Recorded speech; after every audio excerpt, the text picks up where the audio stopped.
3వ జయంతి సందర్భంగా ఈరోజు కొనగట్టుపల్లి గ్రామంలో వివిధ గ్రామ యువ నాయకుల ఆధ్వర్యంలో కావచ్చు, గ్రామ ప్రజాప్రతినిధుల ఆధ్వర్యంలో కావచ్చు, ఇక్కడ ఉన్నటువంటి ప్రతి ఒక్క వ్యక్తుల మధ్యలో జరుగుతున్నటువంటి ఈ సావిత్రిబాయి పూలే గురించి తెలుసుకోవాల్సిన అవసరం ఉంది.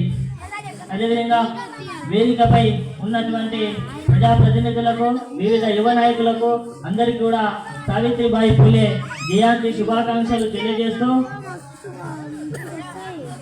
దేశ చరిత్రలోనే స్త్రీల అభ్యున్నతికి కావచ్చు, స్త్రీల అభివృద్ధి కోసం కావచ్చు, స్త్రీల హక్కుల కోసం కావచ్చు, స్త్రీల ప్రజా ప్రాతిపదికన స్త్రీలకు కావాల్సిన హక్కుల కోసం కావచ్చు పోరాడిన తొలి మహిళా యోధురాలు ఎవరైనా ఉన్నారంటే దేశ చరిత్రలో ఒక సావిత్రిబాయి పూలే అని చెప్పవచ్చు. అదేవిధంగా ఈమె సావిత్రిబాయి పూలే జనవరి 3, 1831 జనవరిన జన్మించడం జరిగింది. ఈమె చరిత్రలో ఏమి సాధించిందయా అంటే స్త్రీల ప్రాతిపదికన హక్కులను సాధించింది. మహిళలకు చదువు లేకున్న హక్కును ఈ సావిత్రిబాయి పూలే గుర్తించి ఆనాడు 1831లోనే జన్మించినప్పుడు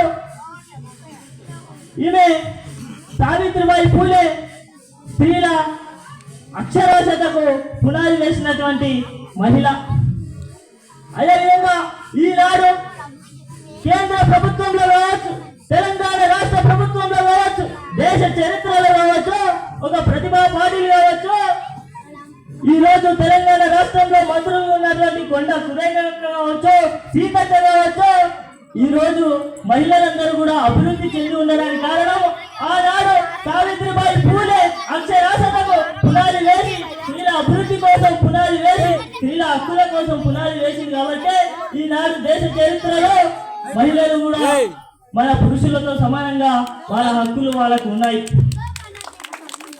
అంతేకాకుండా ఈ మహనీయుల చరిత్రలు మనకు ఇచ్చిపోయారు. ఈ మహనీయుల చరిత్రను తెలుసుకున్నప్పుడే ఈ సమాజంలో ఏ యువకుడైనా ఎవ్వరికి బెదరకుండా అడగకుండా ప్రజాస్వామ్యబద్ధంగా బతకడానికి అవకాశం ఉంటుంది. ప్రజాస్వామ్యంలో ఎవరైనా అధికారం ఉంది కదా అని బిర్రవీగితే పండబెట్టి తొక్కి చీరి చిందగట్టే రోజు ఏదైనా ఉన్నాయంటే ఈ మహనీయుల పుణ్యమని ఆ రోజు హక్కులు ఇచ్చింది. కాబట్టి ఈ రోజు ప్రజాస్వామ్యంలో ప్రతి ఒక్కరు ప్రశ్నించగలుగుతున్నారు. అందుకే యువకులారా, ఈ గ్రామ యువకులు కావచ్చు, దేశ చరిత్ర యువకులు కావచ్చు, తెలంగాణ రాష్ట్ర ప్రజలు కావచ్చు, తెలంగాణ యువకులు కావచ్చు, ఒకటే చెప్తున్నా, మహనీయుల చరిత్ర తెలుసుకోండి, గుండె రాయిగా చేసుకోండి, హక్కులు తెలుసుకోండి, భారత రాజ్యాంగం తెలుసుకోండి, భారత రాజ్యాంగంలో ఉన్న చట్టాలను తెలుసుకోండి, హక్కులను తెలుసుకోండి.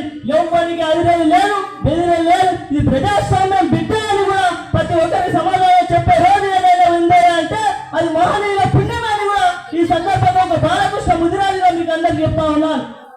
అదేవిధంగా ఈరోజు ఆమె బాలస్వామి జ్యోతిరావు పూలే కూడా ఆమెకు సహాయం అందించి దేశ చరిత్రలోనే ఎన్నో చరిత్ర సృష్టించి మహనీయులకు ఒకసారి సావిత్రిబాయి కూడా నివాళులర్పిస్తూ నాకు ఇచ్చిన అవకాశాన్ని ముగిస్తున్నాను.